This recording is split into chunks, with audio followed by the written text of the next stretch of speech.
با عرض سلام و درود خدمت یکایک عزیزان، امیدوارم که حال دلتون خوب باشه. بنده دکتر جایباشی هستم، مدرس این دوره آموزشی پاتوفیزیولوژی بیماری ها. میخوام به طور ساده و خلاصه بهتون بگم که پاتوفیزیولوژی بیماری یعنی چی.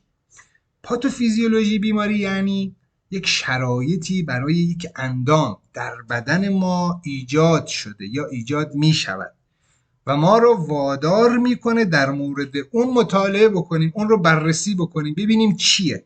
یعنی مطالعه بیماری.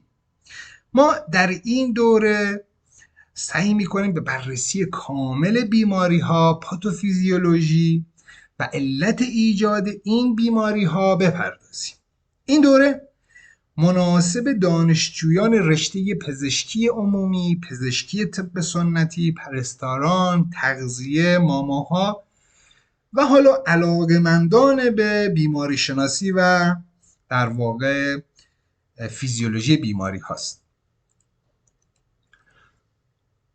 همانطور که میبینید عزیزان در این بنر توضیح داده که نحوه دریافت این پکیج شما میتونید به پیج اینستاگرامی دانشگاه به آدرس tituuniversity.tr برید اون رو فالو بکنید و در قسمت دایرکت کد تخفیف 100% کارگاه پاتوفیزیولوژی بیماری ها رو دریافت کنید و اونجا راهنماییتون میکنن چجوری این ویدیوها رو کجا ببینید و انشالله که بتونید ازش استفاده بکنید.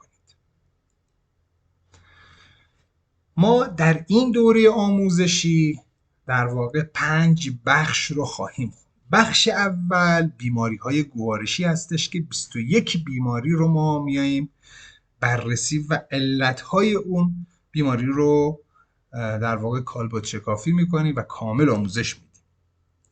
در بخش دوم بیماری های قلبی عروقی رو بررسی خواهیم کرد. 7 تا از بیماری های شایع و مهم رو بررسی میکنیم. در بخش سوم بیماری های غدد و دیابت رو بررسی میکنیم که 17 تا هستش.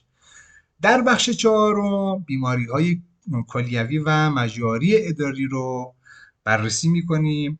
در بخش پنجم سرطان ها رو بررسی خواهیم کرد. انشالله که این دوره پرباری برای همه عزیزان باشه.